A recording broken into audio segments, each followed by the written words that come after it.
खुदावंद के आनंद के लिए जोर से तारीफ करो, जोर से। इस वचन को सुनने के बाद आप सेम नहीं जा रहे वापिस।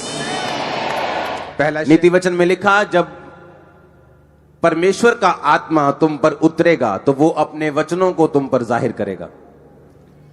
बहुत से लोग बाइबल को जब शरीर के अनुसार पढ़ने की कोशिश करते हैं और शरीर में पढ़ते हैं, उन्हें बाइबल समझ नहीं आती। और जब आप इस पवित्र वचन को आत्मा के द्वारा पढ़ते हैं तो परमेश्वर उस विषय में, उस स्थिति में, उस समय में आपसे क्या कहना चाहता है वो आपसे बात करता है। और बाइबल कहती है जिस व्यक्ति को परमेश्वर की बात समझ आ जाए या वो परमेश्वर की बात को सुन ले, उसकी सिचुएशंस कभी सेम नहीं रहती। एक छुटकारा पाए हुए व्यक्ति और एक बिना छुटकारा पाए व्यक्ति में एक ही चीज का फर्क है कि उसको परमेश्वर की मर्जी मालूम थी और उसने पूरा किया, और दूसरे को परमेश्वर की इच्छा मालूम नहीं थी। एक व्यक्ति पागलपन में पूरा जीवन बिता सकता है ये सोचकर कि मेरे कर्मों का फल है, लेकिन एक क्रिश्चियन उसके अगेंस्ट फाइट कर सकता है और जीत सकता है, क्योंकि परमेश्वर ने उसे बताया है कि मैंने तुम्हें सांपों और बिच्छुओं को रौंदने का और शत्रु की सारी सामर्थ पर अधिकार दिया और किसी भी वस्तु से तुम्हें कुछ भी हानि ना होगी। पहला शमूएल 3 उसकी 1 से 21 आयत में लिखा, वह बालक शमूएल अली के सामने यहोवा की सेवा टहल करता था।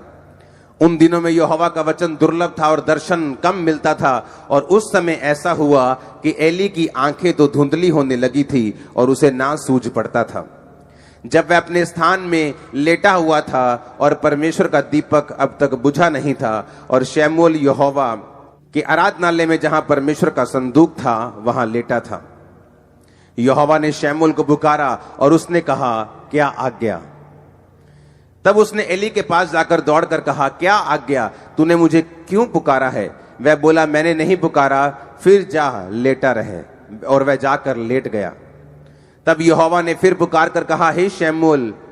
शमूएल उठकर अली के पास गया और कहा, क्या आज्ञा? तूने मुझे पुकारा है। और उसने कहा, हे मेरे बेटे, मैंने नहीं पुकारा, फिर जा लेटा रहे। उस समय तक शमूएल यहोवा को नहीं पहचानता था और ना ही यहोवा का वचन उस पर प्रकट हुआ था। फिर तीसरी बार यहोवा ने शमूएल को पुकारा और वह उठकर एली के पास गया और कहा, क्या आज्ञा? तूने मुझे क्यों पुकारा है? तब एली ने समझ लिया कि इस बालक को यहोवा ने पुकारा है। इसलिए एली ने शमूएल से कहा, जा लेटा रहे। यदि वह तुझे फिर पुकारे तो तू कहना, हे यहोवा कह, क्योंकि तेरा दास सुन रहा है। तब शमूएल अपने स्थान पर जाकर लेट गया। तब यहोवा आ खड़ा हुआ और पहले के समान पुकारा, शमूएल, शमूएल। शमूएल ने कहा, कह, क्योंकि तेरा दास सुन रहा है। यहोवा ने शमूएल से कहा, सुन, मैं इस्राएल में एक ऐसा काम करने पे हूं जिससे सब सुनने वालों पर बड़ा सन्नाटा छा जाएगा। अपनी हाथों को उठाकर, अपनी आंखों को बंद करके खुदावंद से बात करो, परमेश्वर, आज जो वचन मैं सुनने जा रहा हूं ये मेरी तरक्की का, मेरी आशीष का कारण हो। ये वही शमूएल है जिसको हन्ना ने परमेश्वर के भवन में दे दिया था। और बाइबल कहती है वो एली याजक के नीचे काम करता था और वो भवन के सारी सेवा में लगा रहता था। एक दिन यहोवा ने जब उसे पुकारा, हे शमूएल, हे शमूएल।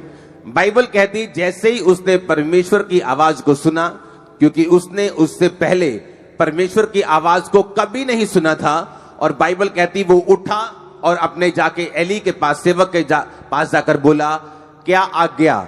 आपने मुझे पुकारा है, बताइए क्या करूं? उसने कहा, मैंने नहीं पुकारा। उसने कहा, ठीक है, शायद गलती लग गई होगी। वो फिर जाकर लेटा और बाइबल कहती है फिर यहोवा ने पुकारा, हे शमूएल, हे शमूएल। उसने जाकर एली को कहा, तूने मुझे पुकारा है? उसने कहा, नहीं, मैंने नहीं पुकारा। जब तीसरी बार भी ऐसा हुआ और जब एली समझ गया कि परमेश्वर इसको आवाज लगा रहा है, और उसने कहा, शमूएल, अब जब परमेश्वर तुझे आवाज लगाए तो तू बोलना, हे यहोवा, क्या आज्ञा? मैं तेरा दास सुन रहा है, तू बोल, तू क्या बोलना चाहता है? अब मैं आपसे एक क्वेश्चन करना चाहता हूं। अगर इस भीड़ में आप यहां बैठे हैं, आपकी मम्मी या आपके फादर या आपका ब्रदर वो पीछे बैठा है बिल्कुल, और अभी भी अगर वो आपको पीछे से आवाज लगाए, आप हजारों लोगों में से उसे पहचान लोगे, हाँ या ना? आपका नाम अगर अमित है और पीछे से आपकी मम्मी आवाज लगाए, अमित बेटा, तो आप पीछे मुड़ के देखने लोगे, मेरी मां ने आवाज लगाई है। लेकिन अगर आप एक स्ट्रेंजर, एक ऐसा व्यक्ति जिसकी आप आवाज नहीं पहचानते, बाइबल कहती है मेरी भेड़ें मेरी आवाज को पहचानती हैं। हाँ, अगर आपकी मम्मी पीछे से पुकारे बेटा, तो आप सुन लोगे। लेकिन अगर कोई और पुकारे तो आपको लगेगा किसी और को आवाज लगाई जा रही, मेरे को नहीं, क्योंकि वो आवाज आपने सुनी नहीं, वो आपकी अपने की नहीं। यीशु मसीह ने कहा मेरी भेड़ें मेरी आवाज को पहचानती हैं और वो मेरे पीछे चलती हैं। अब यहां पर जब परमेश्वर ने शमूएल को आवाज लगाई, तो बाइबल कहती है उसकी आवाज, परमेश्वर की आवाज एली याजक की आवाज से बिल्कुल मेल खाती थी और 100% मिलती थी। ऐसा नहीं हो सकता कि आपको कोई और आवाज लगाए और आप अपने पापा के पास चले जाएं। अगर आपके पापा की आवाज आपको नहीं आई, आप बाहर देखेंगे जाके घर के कि मुझे कौन आवाज लगा रहा है, क्योंकि वो आपने वो आवाज सुनी नहीं। लेकिन अगर वो आवाज आपकी मां ने या बाप ने या भाई ने लगाई है, आप डायरेक्ट उसके कमरे में जाके पूछोगे कि क्या बात है, आपने मुझे पुकार रहे थे, आप बुला रहे थे, बताइए क्या चक्कर है। लेकिन बाइबल यहां कहती है कि उसने यहोवा की आवाज को पहले कभी नहीं सुना था। बाइबल कहती है जैसे ही एली याजक उसको मिला और उसने कहा मैंने तुझे नहीं पुकारा, वो बड़ा हैरान हुआ, फिर वापस गया, लेटा। तीसरी बार जब परमेश्वर ने पुकारा तो फिर एली याजक की आवाज में ही पुकारा। परमेश्वर की जो वचन है उसमें एक एक बिंदु, अगर बाइबल में जहां पौलुस कहता है कि तुम दाखरस के मतवाले ना बनो परंतु पवित्र आत्मा से परिपूर्ण होते जाओ, अगर आप उसके बाद बाइबल देखेंगे तो वहां पे सेमीकोलन लगा है। ऐसा सेमीकोलन होता है, ना तो फुल स्टॉप लगा है ना कोमा लगा है। उसका मतलब होता है कि अभी सेंटेंस खत्म नहीं हुआ। आगे उसने लिखा अपने आप से भजन संहिता से बातें करते हुए, गैर भाषा में प्रार्थना करते हुए, धन्यवाद। यानी अगर उसने ये कहा कि तुम पवित्र आत्मा से परिपूर्ण होते जाओ, तो सेमीकोलन का मतलब कैसे होना है। बाइबल इतनी गहरी है, इतनी वो गहरी है कि एक कोमे का, एक बिंदु का, एक फुल स्टॉप का भी पूरा उसमें कारण है। अगर बाइबल में वो जिक्र है, यहां पर बहुत बड़ा कारण था कि परमेश्वर ने शमूएल से जो बात की, अपने सेवक की आवाज की मैचिंग में और पूरी तरह से अपने सेवक की आवाज के रूप में ही शमूएल से कहा हे शमूएल, हे शमूएल। बाइबल कहती है अगर इजराइलियों के छुटकारे के बीच में, उनके और परमेश्वर के बीच में कोई कनेक्शन था, तो वो कनेक्शन मूसा का था। बाइबल कहती है मूसा के चले जाने के बाद अगर कोई कनेक्शन उनका और परमेश्वर के बीच का था तो वो यहोशू था, वो जीसस क्राइस्ट थे, वो पतरस था, वो पौलुस था। बाइबल कहती है कि परमेश्वर ने जानबूझ के जब शमूएल को आवाज लगाई तो उसने जानबूझ के एली की आवाज में उसको आवाज लगाई। बाइबल कहती है कलीसिया का काम जो है सिर्फ चर्च में आके बरकत को पाना नहीं है। बरकत आपको मिल जाती है जिस दिन आप यीशु मसीह को ग्रहण करते हैं अपने उद्धारकर्ता के रूप में। लेकिन जब आप चर्च में लगाए जाते हैं, रोपे जाते हैं, बोए जाते हैं ताकि आप ग्रो कर सकें, आपका मकसद, एक पेड़ को लगाने का मकसद सिर्फ उसको ग्रो करना नहीं होता, बल्कि उस पेड़ का काम होता है फल देना, उस पेड़ का काम होता है छाया देना। बाइबल कहती है जब परमेश्वर आपको चुनते हैं और अपने भवन में लगाते हैं, जो लोग एक से ज्यादा सेवकाइयों में लगे हुए हैं वो किसी काम के नहीं, मैं आपको गारंटी दे सकता हूं। एक ऐसी मेजर सेवकाई होनी चाहिए जहां से आप परमेश्वर की आवाज को ले पाते हैं, जिसको आप रियली फॉलो करते हैं। अगर आप ज्यादा सेवकाइयों को फॉलो करते हैं आप कहीं नहीं पहुंचते। लेकिन बाइबल कहती है अगर आप एक आवाज को सुनते हैं और फॉलो करते हैं तो परमेश्वर आपको उस दिशा में लेके जाते हैं जो दिशा आपके लिए परमेश्वर ने चुनी है। अगर परमेश्वर ने शमूएल को भविष्यद्वक्ता के रूप में चुना तो परमेश्वर ने जो स्टार्टिंग की वो एली की आवाज के रूप में उसको पुकारा और फिर उसको प्रोफेटिक मिनिस्ट्री में परमेश्वर लेके गया। अब मैं आपको यह बात बताना चाहता हूं, क्यों परमेश्वर ने उसको एली की आवाज में पुकारा? जैसे आपका जन्म हुआ मसीह में और आप कलीसिया में लगाए गए, बाइबल कहती है, पौलुस ने कहा वो कलीसिया जिसने उसकी 2 बार सहायता की, लेने और देने में और दानों और सहायता में, और बाइबल कहती है उसने कहा परमेश्वर तुम्हारी हर घटी को महिमा सहित मसीह यीशु में पूरा करेगा। यानी परमेश्वर की आवाज ये थी कि तुमने जब मिशनरी कामों में मेरा साथ दिया इसलिए मैं तुमको ब्लेस करूंगा। यही काम कलीसिया का था। कलीसिया ने गलती की, सबसे पहली गलती कलीसिया की थी जब यीशु मसीह जी उठे, और जी उठने के बाद जब वो स्वर्ग चले गए, 40 दिन प्रचार करने के बाद 41वें दिन हजारों लोगों के बीच में वो स्वर्ग में गए। और बाइबल कहती है उसी तरह वो हमको लेने भी आने वाले, हमें तैयार रहना है। और बाइबल कहती है उसके बाद जब चेले प्रचार करने लगे और वही चिन्ह चमत्कार चेलों की जिंदगियों से होने लगे, वही मिरेकल्स होने लगे, और बाइबल कहती जब चेलों पर सताव आया और याकूब तलवार से मारा गया, और बाइबल कहती कलीसिया को गलती याद आई कि हमें सिर्फ चर्च में लगाए जाने का कारण आशीष लेना और लंगड़े चलाना और अंधों को आंखें दिखवाना नहीं है।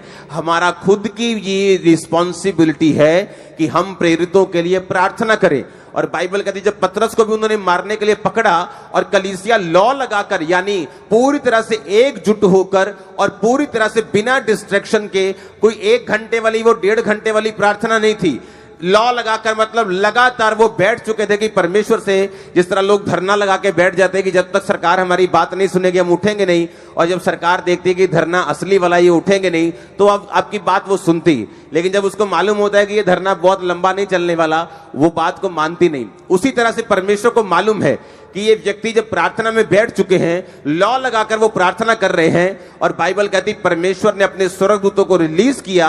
वो पतरस के पास गया, जेल के अंदर जाके उसकी खुद सांकलें खोली, जेल के दरवाजे खोले, कितने पहरों में उनको रखा, कितनी लेयर्स में उनको रखा जाता था सिपाहियों के पहरे में, उन सबको छोड़कर परमेश्वर ने उसको आजाद किया, अपने घर वापस लेके गया। और फिर कलीसिया को समझ आई कि हमारा काम सिर्फ बरकत लेना ही नहीं, हमारा काम उस विजन, उस मिशन के लिए प्रार्थना करना भी है जो परमेश्वर ने दासों को दिया है। और जब लोग अपने सेवकों के लिए प्रार्थना करने लगे, जब लोग बोने लगे, जब लोग उस सेवकाई में हिस्सा डालने लगे और जब खुद लोग सेवा करने लगे, बाइबल कहती वो कलीसिया गिनती में दिन प्रतिदिन बढ़ती गई। बाइबल कहती वो कलीसिया ग्रेस में बढ़ती गई। कोई भी दरिद्र नहीं था, कोई गरीब नहीं था, कोई भी वांटेड, की हर किसी के पास जैसे वांट रहती, कमी रहती कि मेरे पास ये चीज की कमी, बाइबल कहती है उस कलीसिया के पास किसी चीज की कमी नहीं थी। वो कलीसिया गिनती में बढ़ती गई और एक ऐसा समय आया जब लोग डरने लगे, उनकी गिनती इतनी बड़ी हुई। बाइबल कहती है वो उस काम कैसे पूरे हुए? प्रेरितों ने जो काम किया अपनी तरफ से परफेक्ट किया, कोई कमी नहीं छोड़ी। कलीसिया ने भी अपनी तरफ से कोई कमी नहीं छोड़ी। और बाइबल कहती है जब एक देह मिलकर कंप्लीट काम करती है, मुंह सही काम करता है, हाथ सही काम करते हैं, पैर सही काम करते हैं, तो बाइबल कहती है वो देह उन्नति पाती है, बरकत पाती है। और उसी तरह से बाइबल कहती है जब सबने मिलकर काम किया तो परमेश्वर ने अपनी आशीष को उस कलीसिया के ऊपर रखा। और बाइबल कहती है कोई भी दरिद्र नहीं था, सब लोग ब्लेस थे। आपको मैं उसी कलीसिया के रूप में आज से देखूंगा, आप लोगों को उसी कलीसिया के रूप में मैं जानना चाहूंगा। आमीन। मेरे को ऊंचे वाला चाहिए, बरकत ऊंचे वाली होगी। अब परमेश्वर का जो मकसद था वो मकसद था कि शमूएल के जरिए हमें ये बात को समझाना कि बाइबल कहती है जब इजराइलियों ने प्रार्थना की कि परमेश्वर, क्योंकि शैतान ने ज्यादा तंग करना शुरू किया, अगर शैतान ज्यादा तंग ना करता, मिस्री ज्यादा तंग ना करते तो कभी प्रार्थना वो बढ़ाते नहीं, सदा उस कंडीशन में पड़े रहते। जो कोई भी चीज, जो कोई भी विरोध, जो कोई भी सताव आप अपने आसपास देख रहे हो, वो एक्चुअल में आपको आपके कंफर्ट जोन से बाहर निकालकर परमेश्वर की एक बड़ी मर्जी को पूरा करने के लिए है, जो आपके बीच में आने वाले कुछ सालों में पूरी होने वाली है। और आपका आमीन।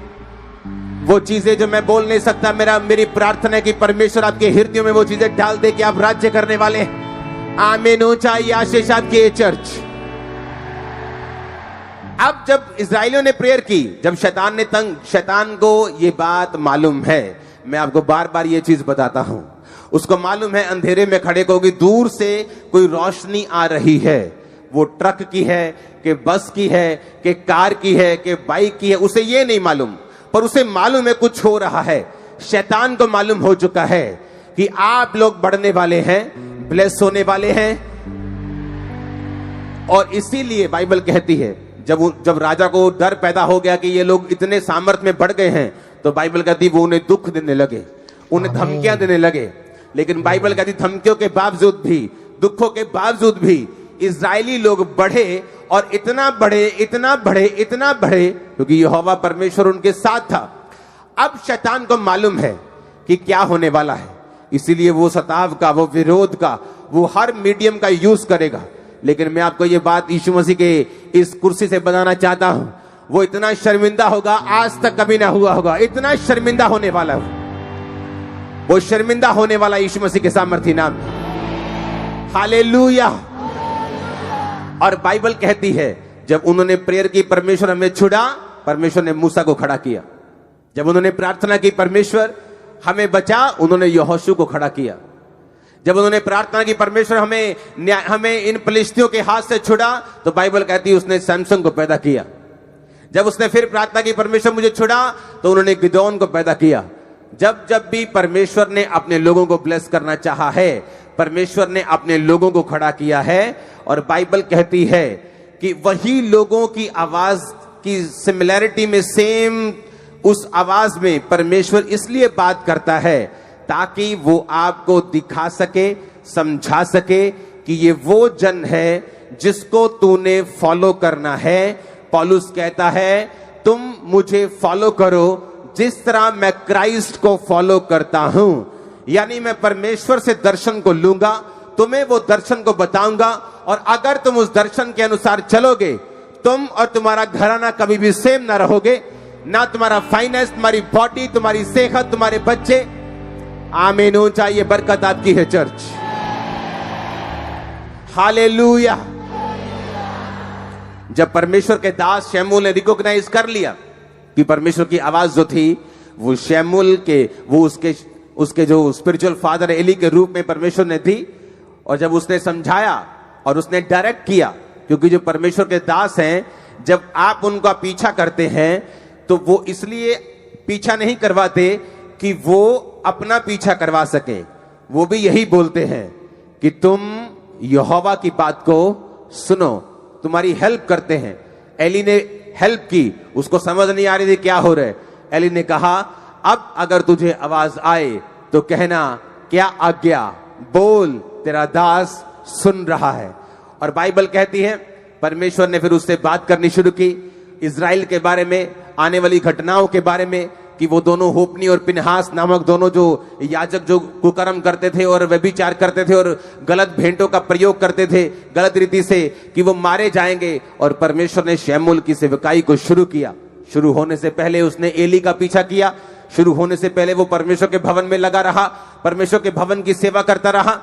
आज लोगों को ये नहीं मालूम कि एक स्पिरिचुअल मेंटर की कीमत क्या है, स्पिरिचुअल फादर की कीमत क्या है। जिस तरह शरीर में लोग व्यभिचारी हैं, आत्मा में भी लोग व्यभिचारी हैं। 10-10, 5-5 मिनिस्ट्रीज को फॉलो करते हैं, कभी मालूम नहीं होता हमें क्या करना है, कभी कहीं नहीं पहुंचते कि मुझे किस दिशा में जाना है, क्योंकि उनकी आवाजें जो हैं वो मल्टीपल हैं। उन्हें ये नहीं पता कि मुझे कौन सी आवाज को फॉलो करना है, इसीलिए वो वहां नहीं पहुंच पाते जहां परमेश्वर उनको लेके जाना चाहता है। अब परमेश्वर ने अपनी आवाज में, जब एली की आवाज में उसको आवाज लगाई, तो परमेश्वर ने ये बता दिया कि तुझे मैंने, तेरे स्पिरिचुअल फादर अपने दास की आवाज में इसलिए आवाज लगाई है ताकि ये मैसेज दुनिया तक पहुंच सके कि अगर परमेश्वर तुम्हें छुड़ाना चाहता है, वो तुम्हें अच्छी संगति देगा, वो तुम्हें जीवित चर्च देगा, वो तुम्हें अच्छे दास देगा। तुम दुनिया में जहां भी मुझे सुन रहे हो, जहां भी तुम जिस चर्च में जाते हो, वो जीवित चर्च होनी चाहिए, जीवित वचन होना चाहिए, हर एक चीज वहां होनी चाहिए। मिरेकल्स होने चाहिए, वचन की गहराई होनी चाहिए, पैसों की लूटपाट नहीं होनी चाहिए। बाइबल कहती है जब आप इन वचनों को सुनकर परमेश्वर की आवाज को समझना शुरू कर देते हैं, तो वो आपकी बुलाहट में आपको एंटर करवाना शुरू करता है। जिसके लिए उसने आपको अपने पास बुलाया, जिस काम के लिए परमेश्वर ने आपको चुना, वो एक प्रॉफिट हो सकता है, वो एक सेवक के रूप में हो सकता है, एक डॉक्टर के रूप में हो सकता है, एक नर्स के रूप में हो सकता है, एक बिजनेसमैन के रूप में हो सकता है। हर एक व्यक्ति की कॉलिंग अलग अलग है। वो कॉलिंग परमेश्वर आप तक पहुंचाता है जब आप भवन में लगाए जाकर इन सब अपनी ड्यूटीज को पूरा करते हैं। अगर आप प्रार्थना कर सकते हैं, आप प्रार्थना करते हैं। अगर आप बीज बोना जानते हैं, आप बीज बोते हैं। अगर आप कुछ भी करना जानते हैं, आप कोई भी वरदान आपके पास है, गिफ्ट आपके पास है, आप उसे परमेश्वर के भवन के लिए, आप उसे सेवकाई के लिए यूज करते हैं। और इसी काम के लिए परमेश्वर ने आपको अपने पास बुलाया। उसने सिर्फ ऐसी कलीसिया बनने के लिए आपको नहीं बुलाया कि आप आए, आमीन आमीन करें, अपनी हीलिंग ले, ब्लेसिंग ले, अपनी साल्वेशन ले और यहां से चले जाएं। बाइबल कहती है आप ब्लेस्ड हैं दूसरों को ब्लेस करने के लिए, डिलीवर हैं दूसरों को डिलीवर करने के लिए, आप चंगे हैं दूसरों को चंगा करने के लिए, आप बचाए जा चुके हैं दूसरों को बचाने के लिए। ओ आमीन, ऊंचा चाहिए, ये बरकत आपकी है। आज के बाद अब जब यहां से जाएं, आप दूसरों को बचाने वाले बने, दूसरों को हील करने वाले बने, दूसरों को डिलीवर करने वाले बने, दूसरों को आजाद करने वाले बने, अपने परिवार को बचाने वाले बने। आमीन, ऊंचा, पवित्र आत्मा आप पे उतरे यीशु मसीह के नाम में। हालेलुया। और ये परमेश्वर का प्लान था, इसलिए उसने गलती नहीं की। इस दुनिया में 800 करोड़ लोग हो चुके हैं। 800 करोड़ में कम से कम आप लगा लो 780 करोड़ लोगों की आवाज एक दूसरे से नहीं मिलती होगी। हाँ, कुछ की थोड़ी बहुत मिलती है, लेकिन एग्जैक्ट नहीं। लेकिन बाइबल कहती परमेश्वर ने एली के आवाज, एग्जैक्ट आवाज में ही उसको आवाज लगाई। वो आपको एक मैसेज देना चाहता है कि परमेश्वर का मुंह नहीं है, मेरा मुंह उसका मुंह है, आपके हाथ उसके हाथ हैं। आप मेरी बात ध्यान से समझेंगे तो जरूर ब्लेस होंगे। आज मैंने कहा उसका मुंह नहीं है, मेरा मुंह उसका मुंह है, आपके हाथ उसके हाथ हैं। वो जितने समर्पित हैं उतना वो काम कर लेगा, और जितना वो काम करेगा उतना वो आपको ब्लेस करेगा। आमीन। जिन व्यक्तियों का शरीर परमेश्वर के लिए समर्पित है, पवित्र आत्मा उनसे गैर भाषाओं के जरिए दूसरे लोगों के लिए, दूसरे देशों के लिए, जिनको आप जानते तक नहीं, उनके लिए वो प्रार्थना करवाता है आपके अंदर से। जो पवित्र आत्मा के साथ समर्पित रीति के साथ चलते हैं, आप गैर भाषा में प्रार्थना करते हैं, आप नहीं जानते आप किन के लिए प्रार्थना कर रहे हैं। अपने लिए प्रार्थना कर रहे हैं कि दूसरे के लिए कर रहे हैं कि सेवक के लिए कर रहे हैं। और इसलिए पौलुस ने कहा था, जब मैं गैर भाषा में प्रार्थना करूंगा तो मैं आत्मा से भी करूंगा और बुद्धि से भी करूंगा। बुद्धि से यानी कि मैं प्रेयर पॉइंट्स के साथ भी करूंगा, लिखकर प्रार्थना भी करूंगा, और आत्मा के साथ प्रार्थना भी करूंगा। और जब आप पवित्र आत्मा को अपना शरीर देते हैं, एक व्यक्ति जो व्यभिचार में उलझा हुआ, पाप में उलझा हुआ, फोन में उलझा हुआ, फेसबुक में उलझा हुआ, इंस्टाग्राम में उलझा हुआ, वो परमेश्वर के सामने समर्पित नहीं है। वो ऐसा व्यक्ति नहीं जिसे पवित्र आत्मा यूज कर सके। वो आशीषित हो सकता है, ब्लेस्ड हो सकता है स्वर्ग भी चला जाए अगर कोई मेजर पाप उसकी लाइफ में नहीं है। लेकिन क्या वो इस्तेमाल हो रहा है खुदावंद के लिए? क्या वो यूज हो रहा है? अगर आप यूज होना शुरू होंगे, इस्तेमाल होना शुरू होंगे, वो चाहे थोड़ी स्टार्टिंग क्यों ना हो, शुरुआत थोड़ी क्यों ना हो, वो आपकी जनरेशंस को चुन लेगा, आपके पोतों तक को चुन लेगा। सारा पैटर्न चेंज हो जाएगा, सब कुछ बदल जाएगा। 2 गाड़ियों के ट्रैक जब चलते हैं साथ साथ, एक लुधियाना तक जाता है और एक मुंबई तक जाता है, लेकिन अभी दोनों साथ साथ चल रहे हैं। अगर आप ट्रैक चेंज करेंगे तो ज्यादा फर्क नहीं लगता, ये भी इधर जा रहा है और ये भी इधर जा रहा है। लेकिन एक समय आता है जब वो ट्रैक अलग हो जाता है, आगे बढ़ जाता है, अलग ही हो जाता है। इसी तरह से कलीसिया में बैठे हुए लोग हैं, एक सेवा करने वाला, एक बिना सेवा वाला, दोनों सेम ट्रैक पे लग सकते हैं, दोनों बराबर लग सकते हैं, लेकिन उनका फ्यूचर बराबर नहीं है। सेवा करने वालों का फ्यूचर बराबर नहीं है। वो दूसरों से कहीं अधिक आशीषित होंगे, दूसरों से कहीं अधिक आगे होंगे। आमीन, ऊंचा, ये बरकत आपकी है। हालेलुया।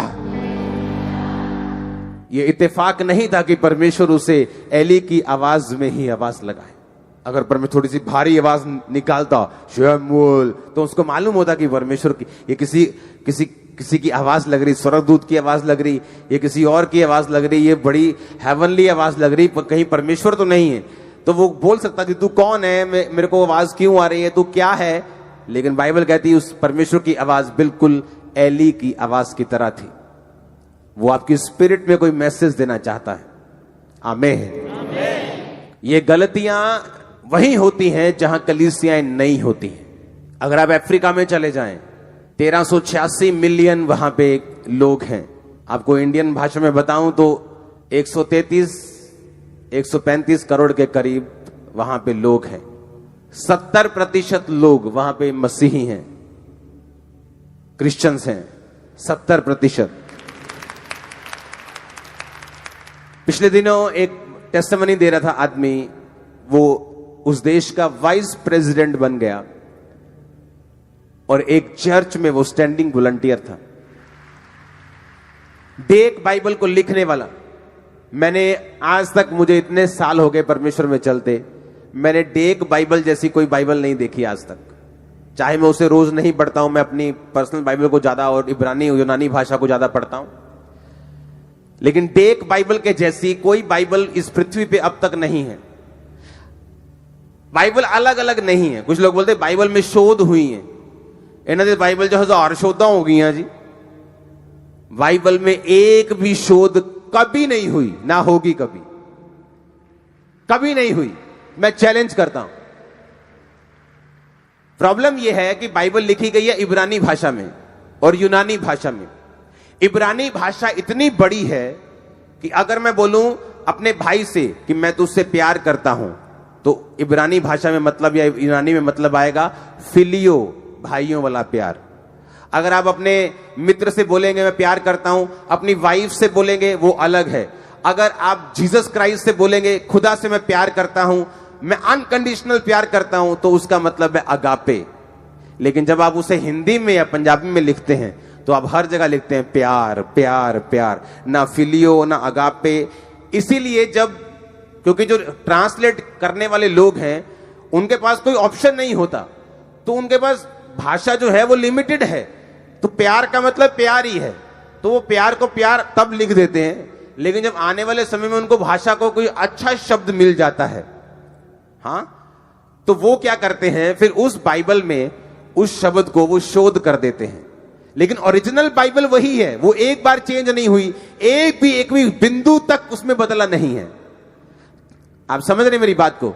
और जब दूसरी भाषाएं जो कैपेसिटी में इब्रानी की जैसी नहीं है, इब्रानी सबसे दुनिया की पुरानी भाषा है, वो उनकी कैपेसिटी इब्रानी जैसी नहीं है किसी भाषा की।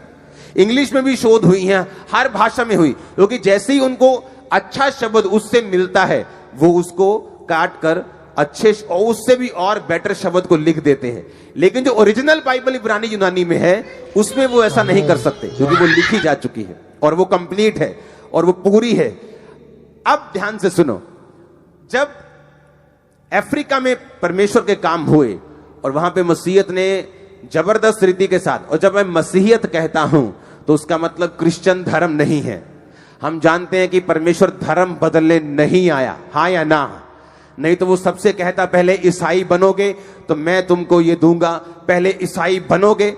परमेश्वर ने कहा अगर तुम मुझ पर विश्वास करोगे, अगर तुम मुझको फॉलो करोगे, अगर तुम पापों को त्याग दोगे, अगर तुम मुझे अपना परमेश्वर कहोगे, दैट्स इट, आमीन। अब वहां पर जब क्रिश्चियनिटी और मसीहत ग्रो हुई तो वहां पर इस वचन को प्रचार किया गया। पंजाब में, इंडिया में अभी इस वचन को खुल के प्रचार जो है लोग नहीं कर पा रहे, लेकिन परमेश्वर ने मेरी ड्यूटी लगाई ये काम करने की। जब वहां पे प्रीच किया गया और उनको चर्च की और अपने पास्टर्स की अहमियत को समझाया गया। आप इमेजिन करो, डेक बाइबल ऐसी बाइबल नहीं है जितना उसने एक्सप्लेन किया है नीचे। जब वो लिखी गई, वो व्यक्ति जिस चर्च का मेंबर था, एक मेंबर ने वो बाइबल लिखी है और उस पास्टर से प्रार्थना करवाने के लिए गया कि मैंने ये बाइबल लिखी है, मुझ पे प्रार्थना कर दीजिए। बाइबल लिखने के बाद भी उसी चर्च का मेंबर रहा। आज कोई अगर एक काम कर दे, इंटरनेट पे उसके 10 व्यू भी आ जाएं, तो अपने आप को इतना कलीसिया से बड़ा समझने लगता है। उसको लगता है कि अब मुझे किसी कलीसिया की जरूरत नहीं, मैं अगर जितना कलीसिया के बाहर काम करूंगा उतना लोग मुझे ज्यादा इनवाइट करेंगे, और धोबी का कुत्ता ना घर का ना घाट का, क्योंकि आपको एक भवन चाहिए होता है जहां से आप इंस्ट्रक्शंस ले सके, जहां से खुदा आपसे बात कर सके, आपको मालूम हो कि इस मैन ऑफ गॉड की इंस्ट्रक्शन को मैंने लेना है और इसी को फॉलो करना है। That's it. किसी से नफरत नहीं करना, किसी की टीचिंग को निंदना नहीं है, लेकिन वो बाप एक होता है जिसकी आवाज को हम सुनते हैं। अब वो देखो, वो आदमी अभी भी उस चर्च में है। एक चर्च में जब पास्टर ने प्रीच किया कि जब तुम चर्च के साथ फेथफुल रहते हो और अपने दर्शन के साथ वफादार रहते हो तो परमेश्वर तुम्हें बढ़ाता है। इमेजिन करो, इलेक्शन हुए, उस व्यक्ति ने इलेक्शन लड़ने का फैसला किया, चर्च में स्टैंडिंग वॉलंटियर, उस देश का जो अफ्रीका का सबसे बड़ा 16 करोड़ की पॉपुलेशन वाला देश था, वहां को वो वाइस प्रेसिडेंट बना। वाइस सबसे बड़ा वहां प्रेसिडेंट होता है, वहां प्राइम मिनिस्टर नहीं होता। आप बोल सकते हो उप प्रधानमंत्री वहां का वो बन गया, पावर वाला व्यक्ति, जबरदस्त पावर। दूसरा व्यक्ति जो सबसे ज्यादा पावरफुल है उस देश का, और कौन था वो? चर्च का स्टैंडिंग वॉलंटियर। वहां के पॉलिटिशियंस एक भी ऐसे नहीं होंगे क्रिश्चियन जो किसी ना किसी पास्टर के अधीन ना हो। वो जाते और पास्टर से पूछते हैं परमेश्वर क्या चाहता है। लेकिन आज जब एक पॉलिटिशियन खड़ा होता है इंडिया में, वो क्रिश्चियन है, तो उसे लगता है मुझे पास्टर की जरूरत नहीं, मैं खुद ही बहुत समझदार हूं। और सब ऐसे नहीं है। अब ट्रेंड चेंज हो रहा है पंजाब में भी। आमीन। अब आपको अलर्ट रहना है, आपको यह बात समझनी है कि पास्टर का काम सुसमाचार देना नहीं, उसका काम आपको तैयार करना है, उसका काम प्रीच करना है, और आपका काम है सुसमाचार देना इंडिविजुअल लोगों को, जाना, घर घर जाकर बताना। बाइबल कहती है जितना विरोध होगा, जितना आप यीशु मसीह के काम को करेंगे, उतनी ही बरकत और उतनी ही ग्रेस जो है वो आपकी लाइफ के ऊपर आएगी। और तभी मालूम होता है कि आप एक सच्चे क्रिश्चियन है कि नहीं, कि आप एक डरपोक क्रिश्चियन हैं, या आप पीछे हटने वाले क्रिश्चियन हैं, या आप सिर्फ आशीषों को ढूंढने वाले क्रिश्चियन हैं, कि आप सचमुच परमेश्वर से प्यार करने वाले क्रिश्चियन हैं। बाइबल कहती है स्तिफनुस ने डरा नहीं, घबराया नहीं, और वो लोगों को प्रीच करता हुआ परमेश्वर के पास